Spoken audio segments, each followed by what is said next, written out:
With the announcement of a third successful COVID-19 vaccine candidate, Western Mass News is getting you answers on how local hospitals are preparing to receive that potentially life-saving preventative medicine.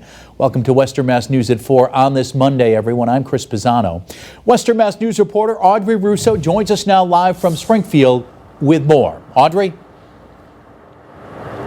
Two of the vaccine candidates can be kept at a relatively normal refrigeration temperature of between 36 and 46 degrees Fahrenheit. You can see that's even cold enough to almost bottom out this particular thermometer. But local hospital officials say they needed to buy more refrigeration equipment for the third vaccine candidate, which has to be kept at temperatures far below zero. I'd be happy with any of them. Three COVID-19 vaccine contenders, all showing impressive efficacy rates against the virus that's locked down our way of life and taken so many lives. Pfizer and Moderna's shots have efficiency rates above 90%, while AstraZeneca's averages around 70%, depending on when its two doses are administered. Springfield hospital officials saying they don't know which vaccine they'll receive.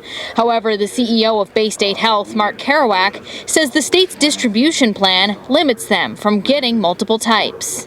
For any given region, we would probably have only one type of vaccine, so there's no confusion about dosing or boosters or whatever. All three of the vaccine candidates are two doses. Moderna says their vaccine can be stored at a normal medical refrigeration temperature for 30 days. AstraZeneca says their shot can be stored for up to 6 months in a normal range. Pfizer's vaccine must be stored at negative 94 degrees Fahrenheit or negative 70 Celsius. In response to a Western Mass News question, hospital officials say the possibility of receiving Pfizer's shot has forced them to buy new freezers. We have purchased a couple of minus 80 degrees centigrade freezers that can store up to 100,000 doses of the Pfizer vaccine. We've also acquired the types of freezers that would be needed if the Pfizer vaccine is the one that is ultimately distributed locally. The state's draft distribution plan says health officials are anticipating between 20,000 and 60,000 doses in their first wave, which has healthcare workers first in line to get the shot along with vulnerable populations.